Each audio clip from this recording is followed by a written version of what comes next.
Hey guys, it's Kevin at Dynomite.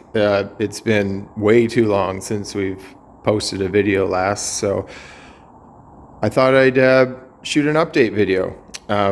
It's January now, so it's not really classic car weather, but it's kind of nice outside today, so I thought I'd just run the F100 outside, just let it run through a heat cycle, make sure everything still worked, and I thought I'd give you guys an update on it. Now I know since the last video that I posted about it, which is, I can't even remember when the last one it was, but we were going to put a Gen 3 Hemi in it. I can tell you there's not a Gen 3 Hemi in it right now, and I don't think there's going to be.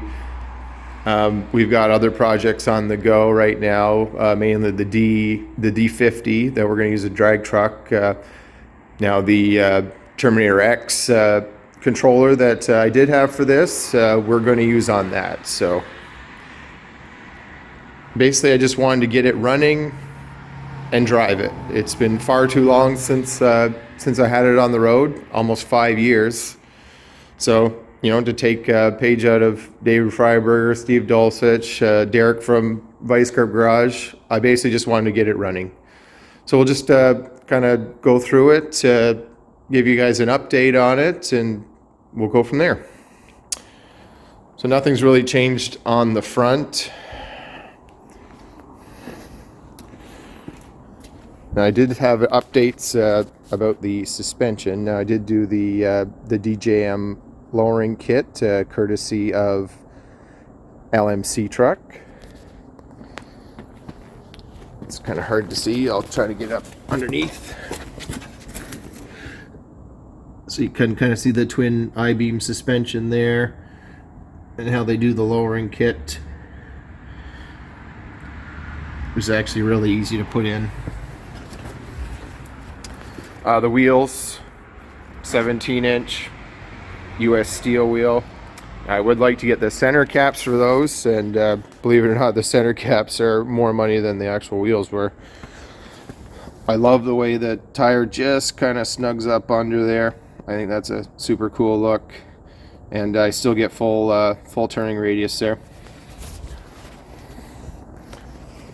The back, same thing, 17s. Nice wide tire there. Let's see if I can get under there to the rear shackles.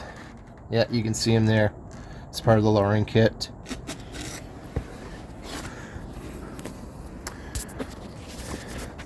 In the back, I did a nice, kind of a nice wood box there.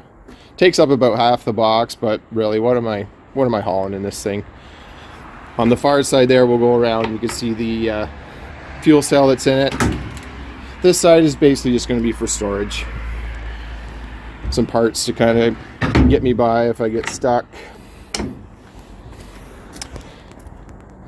I got the side pipes coming out there. I had that on the previous one, kind of made it work for now. I still need to do some exhaust work, but it is running. See the roll pan. Just primered. You can see nice tuck on the rear wheels as well. I really dig that look. Inside here, got the fuel cell. It's a Jazz, fairly large one. I believe this one's 20 gallons. It does have provisions for the pickup as well. So, and the gauge works in the cab, so it's great, really.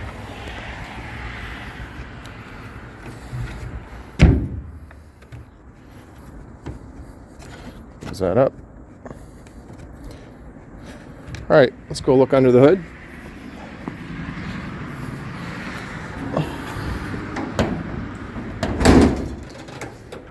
As you can see, that is not a Hemi. That is a 302. I bought it from a guy that had it in a kind of a rat rod. Came with the automatic transmission. It was real easy to get in. I mean, mind you, these the later years of this body style did come with the 302, so I knew it was going to fit. 650 Edelbrock. I did not do any tuning on it. Basically just kind of started it from, or running it from where it was previous set up, and it's actually set up pretty good. I have not had this on the dyno or anything. Probably in the spring we'll get it on the dyno. New brake booster and master cylinder courtesy of Speedway Motors. It was actually quite affordable. A nice small booster there, and this motor has a AC compressor. I do not have the AC lines. I don't have AC on this one, so it's just sitting there. Maybe in the future I'll redo the front accessories here just to clean it up a bit, make it a little more useful. Because then we've got the power steering pump is kind of way down there, and power steering all the way over there. I have not got that hooked up yet, so I just kind of got the lines taped off and just doing it He-Man style for now. Seems to be okay as long as you're moving. Nice new rad I got here. 2 electrical fans. It works really well. And that's basically it, guys. Basically all I wanted to do is just get it running in as quick a time frame as I could get it, and this seemed to make the most sense to me, the 302 with the automatic transmission, to get it going quickly. I utilized my old drive shaft that I had in it, went to Lindsay Driveline. They shortened it up for me, got the correct U-joint on it. It hooked right in. Those guys are great. Painless wiring harness. You can see coming up both sides there. And really, it was fairly painless. As it says, all the wires are labeled. The instructions are pretty good, and it taught me a lot about how it works, and I'm pretty sure I could do it again with a lot easier time. All right, close that up, and we'll jump in, have a look inside.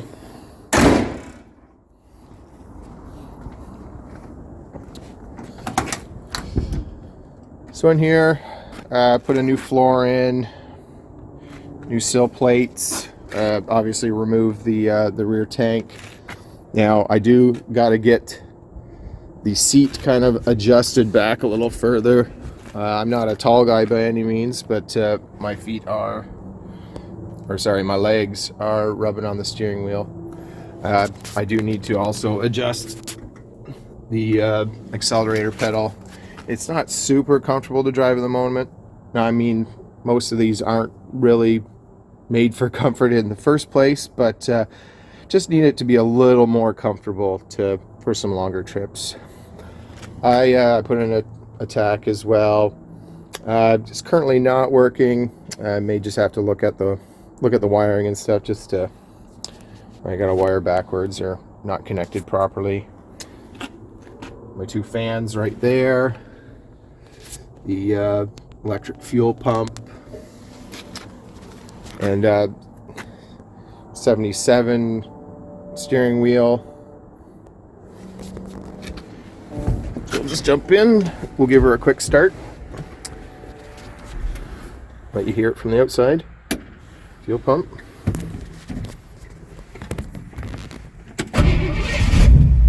Starts right up. Like I said, got to get that working. I'm also not convinced the temperature gauge works or the oil pressure, so we do have a couple of the small gauges at the shop that I'll probably wire in instead, just to be on the safe side. I should not have any trouble with cooling with that massive radiator and those 2 fans. The alternator does look like it's working out, and the sending unit does as well. So I'm not sure what's happening on this side. the speedometer does work as well.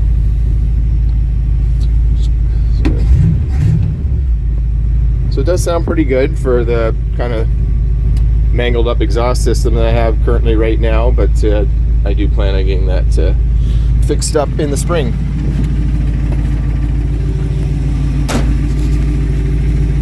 You know, hopefully you guys can hear that. It does sound pretty good.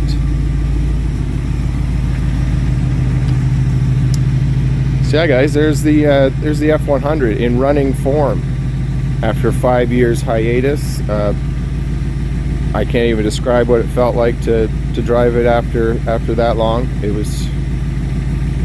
was a relief, but it was also awesome at the same time. This one's going to stick with me a very long time. So hopefully, any more upgrades we do in the future, you guys are going to know about it. All right, guys, appreciate it. Again, it's been too long, so hopefully we'll get some more videos out in the near future. Thanks a lot.